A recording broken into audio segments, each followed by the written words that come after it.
اعوذ باللہ من الشیطان اللعین الرجیم بسم اللہ الرحمن الرحیم الحمد للہ رب العالمین وصلی اللہ علی محمد وآلہ الطاہرین۔ السلام علیکم ورحمۃ اللہ وبرکاتہ۔ آسمان امامت و ولایت کے 11ویں اختر تابناک حضرت امام حسن عسکری علیہ السلام کی شہادت جاں گداز کی اس مناسبت پر میں تمام ناظرین کی خدمت میں اور بالخصوص اپنے زمانے کے امام حضرت مہدی عجل اللہ تعالیٰ فرجہ الشریف کی خدمت میں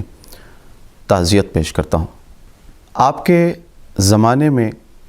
اور آپ کی پوری زندگی میں 6 خلفائے بنی عباس گزرے ہیں، جن میں سے 3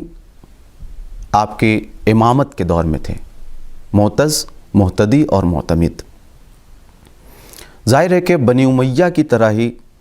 یہ بنی عباس کی جو حکومت تھی اور ان کے جو خلفاء تھے، ان کے جو حاکمین تھے،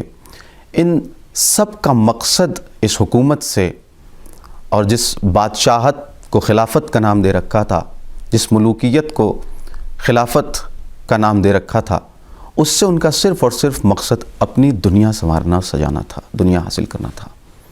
انہیں مسلمانوں کی کوئی فکر نہیں تھی، امت کا کوئی خیال نہیں تھا، اسلام کا کوئی درد نہیں تھا۔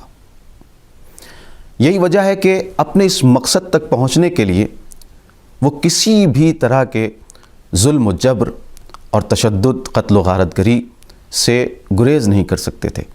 دریغ نہیں کرتے تھے،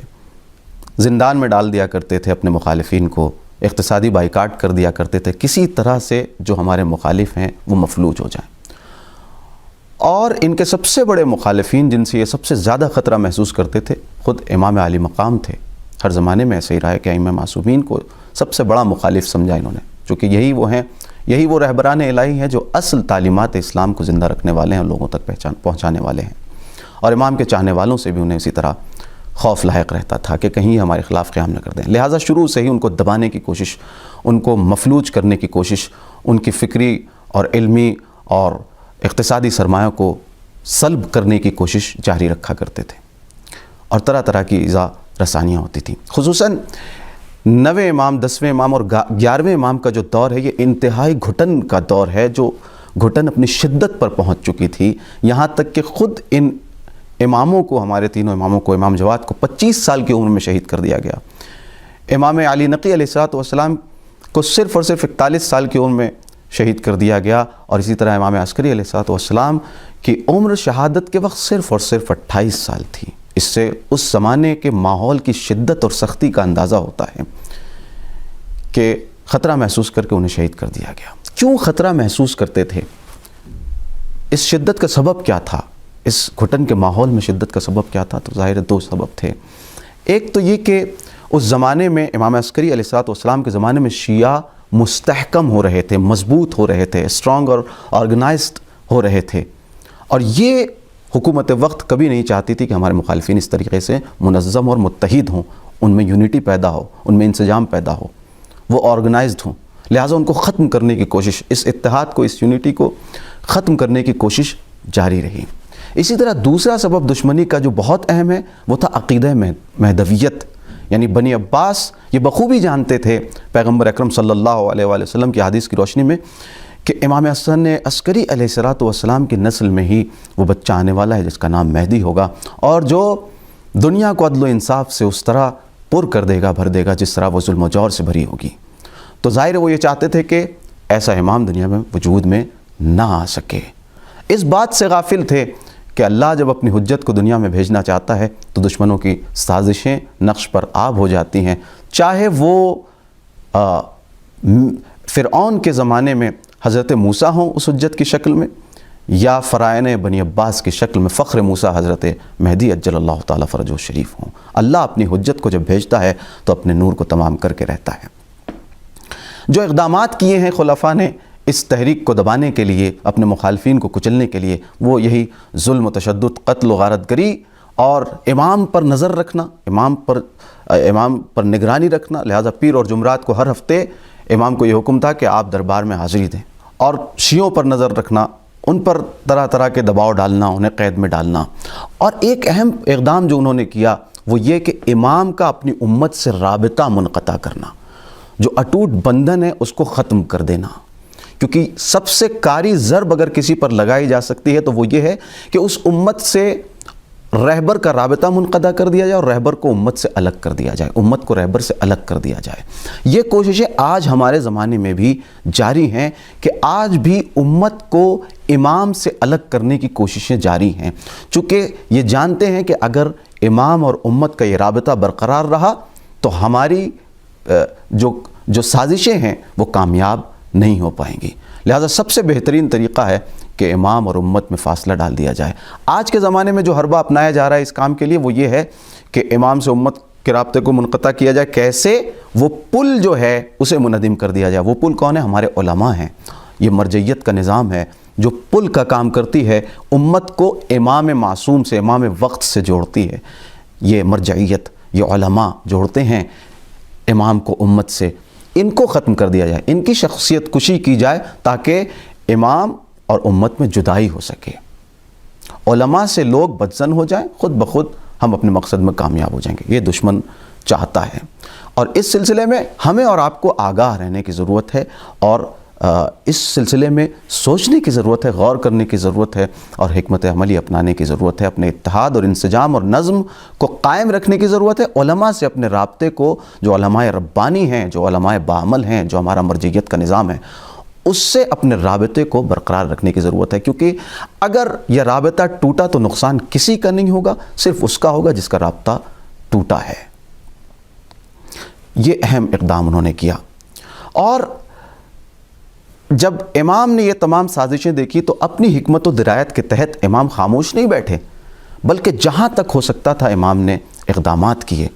مخفیانہ سرگرمیاں رکھیں، جلسات کا انعقاد کیا۔ سامرہ میں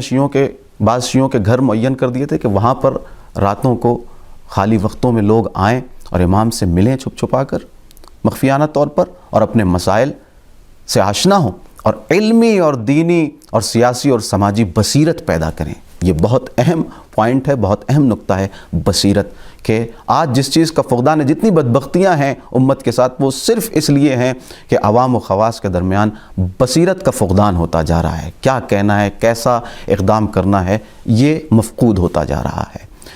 ائمہ کی سیرت ہمارے لیے آئینہ ہے جس میں ہم آج کے زمانے کے حالات کو دیکھ سکتے ہیں اس آئینے میں، اور وہاں سے حکمت عملی کا انتخاب کر سکتے ہیں کہ ہم آج کیسے جئیں اور کیسے زندگی گزاریں۔ ایک اہم چیز جو امام نے اقدام کیا ہے شیعوں کے تحفظ کے لیے، اسلام کے تحفظ کے لیے، امت مسلمہ کے تحفظ کے لیے، وہ یہ تھا کہ امام نے شیعوں میں باہمی ربط پیدا کیا، کیونکہ امام جانتے تھے کہ میرے بعد جو زمانہ آنے والا ہے وہ انتہائی پرآشوب دور ہوگا اور زمانے غیبت ہوگا، جب امام، میں تو اس زمانے میں ہزار نظر بندیوں کے باوجود، پابندیوں کے باوجود کم سے کم اپنی امت میں موجود تو ہوں، لیکن اب جو زمانہ آ رہا ہے زمانہ غیبت، اس میں امام غائب ہوں گے، امام ہمارے درمیان موجود نہیں ہوں گے اور ہم امام سے محروم ہوں گے۔ تو امام نے شروع سے ذہن سازی شروع کی اور نیابت کا سسٹم رکھا۔ کیسے؟ آپ دیکھیں کہ شیعہ اس وقت، شیعہ مراکز جو تھے مدائن، یمن، آذربائیجان، اور آج کے ایران میں اگر دیکھیں تو رے، قم، نیشاپور، گرگان، اور آج کے عراق میں اگر دیکھیں تو بصرہ، بغداد، کوفہ، سامرہ، یہ سب شیعہ مراکز تھے۔ ضرورت تھی کہ ان سب تمام مراکز کو ایک ساتھ جوڑا جائے، تو لہٰذا امام نے ان کو جوڑنے کے لیے، رابطہ پیدا کرنے کے لیے ایک سسٹم رکھا، اس کا نام ہے نیابت، یعنی معتمد علماء جو تھے امام کے، جو شخصیات تھیں، ان کو امام نے ان علاقوں میں اپنا نائب مقرر کیا کہ ان کے ذریعے تم ہم سے رابطے میں رہو۔ اور آج بھی امام زمانہ عجل اللہ تعالیٰ فرجہ الشریف کے حدیث کے مطابق اور ائمہ معصومین کے حدیث کے مطابق علماء امام کے نائب ہیں، اور یہ وہ پل ہیں جن سے ہم اپنے وقت کے امام سے رابطے میں رہ سکتے ہیں۔ امام حسن عسکری علیہ السلام نے یہ نظام نیابت جو رکھا اور اس کو جو فروغ دیا ہے، وہ اسی لیے کہ جو اب جو زمانہ غیبت آنے والا ہے اس میں لوگ سیکھ لیں کہ نیابت کا سسٹم کیا ہے اور اس سے کیسے رابطے میں رہنا ہے اور کیوں رابطے میں رہنا ہے، تاکہ امام وقت سے رابطے میں رہا جا سکے۔ ایک امام حسن عسکری علیہ السلام کی حدیث پر میں اپنی بات کو ختم کرنا چاہوں گا۔ بہت ہی خوبصورت حدیث ہے، بہت ساری حدیث ہیں جو سرمایہ زندگی ہیں، سرمشق حیات قرار دے سکتے ہیں ہم انہیں۔ ایک خوبصورت دعوت جو دی ہے وہ فرمایا ہے امام نے کہ جروا الینا کل مودہ، ہماری طرف تمام دلوں کو مجذوب کرو، تمام دلوں کو ہماری طرف کھینچو۔ یعنی کیا؟ تمہارے دل تو ہمارے قدموں میں ہیں ہی، ہماری طرف متوجہ ہیں ہی، جو دوسری قومیں ہیں ان کو بھی ہماری طرف متوجہ کرو۔ تو ظاہر سی بات ہے کیسے متوجہ کریں گے؟ ان سے دشمنی کر کے ہم اہل بیت کی طرف ان کے دلوں کو راغب نہیں کر سکتے ہیں، بلکہ انہیں بھی مستحق ہدایت سمجھیں، ان کا بھی حق ہے کہ وہ ہدایت یافتہ ہوں اور شاہراہ ہدایت پر گامزن ہوں۔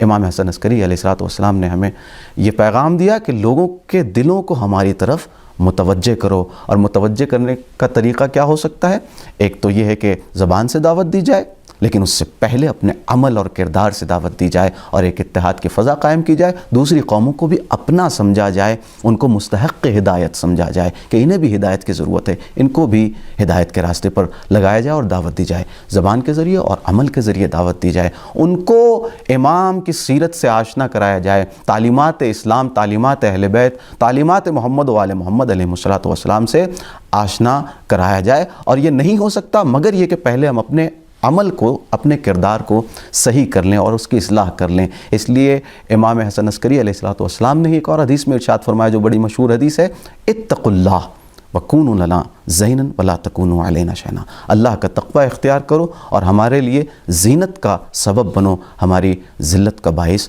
نہ بنو، لہذا اپنے کردار کو سنوارنے کی ضرورت ہے۔ وآخر دعوانا ان الحمد للہ رب العالمین وصلی اللہ علی محمد۔